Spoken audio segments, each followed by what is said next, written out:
श्री गुरवे नमः. श्रीपादराजं शरणं प्रपद्ये. अध्याय 49.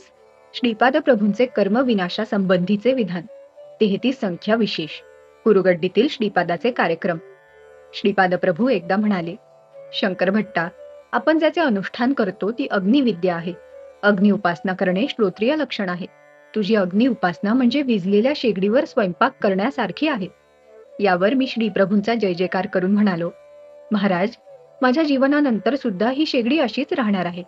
यावर श्रीपाद प्रभू म्हणाले, तुझ्या विझलेल्या शेगडीत स्वतःची शक्ती नाही. माझ्या योगशक्तीने त्या शेगडीवर केलेला स्वयंपाक प्रसाद रूप होऊन भक्तांची दैन्य दुःख हरण करीत आहे. ही शेगडी अजून 9 वर्षेपर्यंत पेटणार आहे. म्हणून मी 33 वर्षे गुप्त स्वरूपात राहिलो. त्यानंतर 3 वर्षेपर्यंत तेज स्वरूपात राहून श्रद्धाळू भक्तांनाच दर्शन देत होतो. तेव्हा मी 33 वर्षाचा होतो.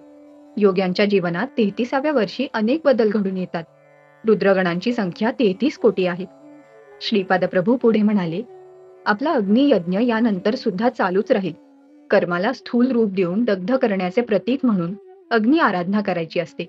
यामुळे भक्तांचे कर्म स्थूल रूप घेण्यापूर्वी सूक्ष्म रूपात असते. त्यापूर्वी कारण रूप देह हा कारण शरीरात असतो. यामुळे 33 वर्षे उलटल्यावर अशा प्रकारची अग्निपूजा करण्याची गरज नसते. त्यावेळी माझा आश्रय घेणाऱ्याची पापकर्मे सूक्ष्म शरीरात राहून आणि कारण शरीरात राहून योग अग्नीने दग्ध होऊन जातात. माझे भक्त येऊन त्यांचा ते स्वयंपाक करून आपली क्षुधा तृप्त करतील. असे 3 वर्षेपर्यंत चालेल. त्यानंतर या स्थूल रूपात अग्निपूजा करण्याची आवश्यकता नाही. पृथ्वी यज्ञाचा मी प्रारंभ केला आहे. तो यशस्वी रीतीने चालू आहे. तसेच जलयज्ञ सुद्धा मी सुरू केला आहे. तो सुद्धा मोठ्या थाटात साजरा होत आहे. आता अग्निपूजा आणि अग्नियज्ञाची सुरुवात करायची आहे. तो यज्ञ सुद्धा अप्रतिम होईल यात शंकाच नाही. समस्त जीवराशीतील अग्निस्वरूप माझेच आहे. सर्वांचे शुद्धीकरण मीच करतो. सर्वांचा नाश करणारा सुद्धा मीच आहे. पंचतत्वासंबंधित यज्ञाबद्दल माझ्या इतकी माहिती कोणालाच नाही. एके दिवशी एक नवदाम्पत्य श्रीपाद प्रभूंच्या दर्शनास आले होते. त्यांना पंचदेव पहाडावरील दरबारात राहण्याची प्रभूंनी आज्ञा केली. त्या आदेशानुसार ती दोघी पती पत्नी पंचदेव पहाडावरील दरबारात गेली.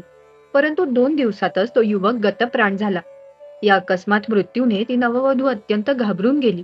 ती म्हणाली, प्रभू आपल्या भक्तांचे रक्षण करतात आणि त्यांची कृपा दृष्टी सर्वावर असते असे ऐकले होते. परंतु आज तर हे अघटितच घडले. ती दुःखाने रडू लागली. त्यांचे नातेवाईक ही बातमी कळताच पंचदेव पहाडावर आले. त्या शवाचे दहन करावे का करू नये असा प्रश्न सर्वांना पडला. श्रीपाद प्रभूंच्या आज्ञेशिवाय तो मृतदेह दरबाराच्या बाहेर नेता येणार नाही असे दरबारातील सेवाधारी म्हणू लागले. तेवढ्यात श्रीपाद प्रभू दरबारात आले. शोकसागरात बुडालेल्या त्या नववधूने श्रीपाद प्रभूंना आपल्या दुर्भाग्याची कर्म कहाणी सांगितली. श्रीपाद प्रभू म्हणाले, कर्माचे फल भोगणे अनिवार्य असते. यावर ती नववधू मोठ्या श्रद्धायुक्त भावाने म्हणाली, प्रभू, या विश्वात आपणास अशक्य असे काहीच नाही. माझे मांगल्य देऊन मला या भयंकर दुःखातून सोडवा. त्या नववधूला श्रीपाद प्रभूंच्या कारुण्यपूर्ण स्वभावावर दृढ विश्वास होता. मृतजीवास जीवनदान. श्रीपाद प्रभू म्हणाले, तुझा दृढ विश्वासच फलदायक ठरेल. माझ्यावर असलेल्या तुझ्या श्रद्धाभावाने तुझा पती नक्कीच जीवित होईल. कर्मसिद्धांताचा व्यतिरेक न होता तुला एक उपाय सांगतो.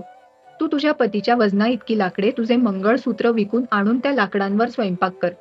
चुलीमध्ये ती लाकडे जशी जळतील तसे तुझे अमंगल जळून जाईल. श्रीपादांच्या सांगण्याप्रमाणे सर्व लाकडे जळून जाताच तो तरुण झोपेतून उठल्याप्रमाणे उठून उभा राहिला. आजूबाजूस सर्व नातेवाईक पाहून त्या नववधूच्या आनंदाला पारावार राहिला नाही. सर्व भक्तगणांनी आनंदाने श्रीपाद प्रभूंचा जय जयकार केला. दरिद्री ब्राह्मणावर श्रीपाद प्रभूंची विशेष कृपा. एकदा एक अत्यंत गरीब ब्राह्मण श्रीपाद प्रभूंच्या दर्शनासाठी आला. तो परिस्थितीने एवढा गांजला होता की श्रीपाद प्रभूंची कृपा दृष्टी न झाल्यास आत्महत्या करण्याचा त्याने निश्चय केला होता. श्रीपाद प्रभूंनी त्याचा भाव जाणला. त्यांनी शेगडीतील एक जळते लाकूड आणून त्याचा त्या ब्राह्मणाच्या पाठीस स्पर्श केला. त्या जळत्या कोलिताने ब्राह्मणाची पाठ भाजली व त्या वेदना बऱ्याच वेळ होत्या.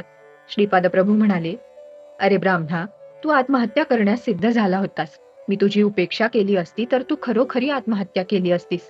त्या आत्महत्येच्या संबंधित सर्व पापकर्माची स्पंदने या जळत्या लाकडाच्या स्पर्शाने नष्ट झाली. आता तुला दारिद्र्यापासून मुक्तता मिळेल.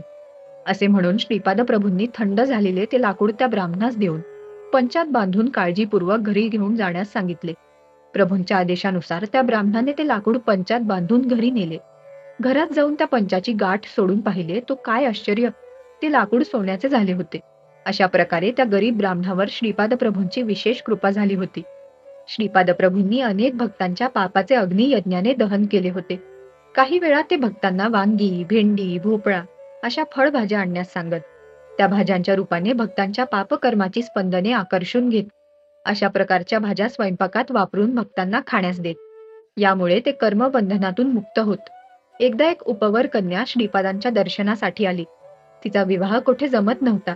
तिला कुजदोष म्हणजे मंगळ दोष असल्याने प्रभूंनी तिला कंद आणावयास सांगितला. त्या कंदाची भाजी त्या मुलीसह तिच्या कुटुंबियांनी खावी असे प्रभूंनी सांगितले. त्याप्रमाणे केल्यानंतर कर्मबंधनातून मुक्तता होऊन तिचा एका योग्य वराबरोबर विवाह झाला. श्रीपाद प्रभू काही लोकांना गायीचे तूप आणून स्वयंपाकासाठी देण्यास सांगत, तर काहींना गायीच्या तुपाचा दिवा देवासमोर लावण्याचा आदेश देत. घरात अत्यंत बिकट परिस्थिती असल्यास किंवा कन्येच्या विवाहासंबंधीच्या अडचणी असल्यास त्यांना श्रीपाद प्रभू दर शुक्रवारी राहू कालाच्या वेळी म्हणजे सकाळी 10:30 ते 12 अंबिकेची पूजा करण्यास सांगत. श्रीपाद प्रभूंचा एक भक्त एकदा खूप आजारी झाला. त्याच्या कुटुंबियांना प्रभूंनी त्याच्या खोलीत एरंड्याच्या तेलाचा दिवा लावून तो सतत तेवत ठेवण्यास सांगितले. तो दिवा कोणत्याही परिस्थितीत विझावयास नको असे त्यांना बजावून सांगितले. असे केल्यावर तो भक्त लवकरच रोगमुक्त झाला. एका भक्ताची आर्थिक परिस्थिती अत्यंत बिकट होती. त्याला श्रीपाद प्रभूंनी गायीच्या तुपातील दिवा 8 दिवस अखंडपणे तेवत ठेवण्यास सांगितले. असे केल्यानंतर त्यांच्या घरात लक्ष्मीचा वरदहस्त प्राप्त झाला. अशा कितीतरी नवीन नवीन पद्धतीद्वारा श्रीपाद प्रभूंनी आपल्या भक्तांची पापकर्मापासून मुक्तता केली. या सर्व पद्धती समजून घेणे सामान्य मानवाला असाध्य आहे. श्रीपाद श्री वल्लभांचा जय जयकार असो.